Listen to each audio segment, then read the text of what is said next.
കേരളത്തിലിപ്പോൾ trending ആയ ബൺമസ്കയും ഇറാനി ചായയും trend മുമ്പേ കഴിക്കണമെന്ന് വിളിച്ചിരുന്നപ്പോഴാണ് നമ്മുടെ ഫ്രണ്ട് മിച്ചു അങ്ങ് കൊച്ചിയിൽ നിന്ന് വന്ന് തിരുവനന്തപുരത്ത് സ്റ്റാർട്ട് ചെയ്തത്.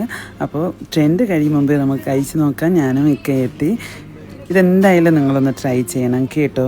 നല്ല പഞ്ഞി പോലുള്ള ബണ്ണിൽ അവരുടെ സ്പെഷ്യൽ ഇൻഗ്രീഡിയൻസിൽ ചെയ്യുന്ന ബൺമസ്കയും ഇറാനി ചായയുമാണ് പ്രത്യേകത.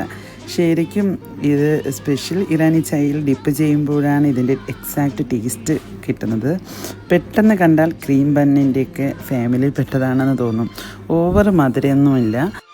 നല്ല മഴയുള്ള സമയത്താണ് നമ്മളവിടെ എത്തിയത്. പക്ഷെ നല്ല തിരക്കായിരുന്നു. കുറച്ച് നേരം വെയിറ്റ് ചെയ്യേണ്ടി വരുന്നു. പക്ഷെ വെയിറ്റ് വർത്തായിരുന്നു. അസാധ്യ ടേസ്റ്റാണ്. എല്ലാവരും ഒന്ന് ട്രൈ ചെയ്യണം. അപ്പോൾ ഗ്രീൻഫീൽഡ് സ്റ്റേഡിയത്തിന് മുന്നിലായിട്ടുള്ള ഈ ഒരു ലൊക്കേഷൻ വരുന്നത് വൈകുന്നേരം 3 മണിക്ക് ഇവർ ഓപ്പൺ ആകുന്നതാണ്. അപ്പോൾ ട്രെൻഡ് കഴിയും മുമ്പ് എല്ലാവരും ഒന്ന് ട്രൈ ചെയ്ത് നോക്കണേ. ഒരിക്കലെങ്കിലും ട്രൈ ചെയ്ത് നോക്കേണ്ട ഒരു കോമ്പിനേഷനാണ് ഈ ഇറാനി ചായയും ബൺമസ്കയും. അപ്പോൾ എല്ലാ പേരും കഴിച്ചു നോക്കിയിട്ട് അഭിപ്രായം പറയണേ.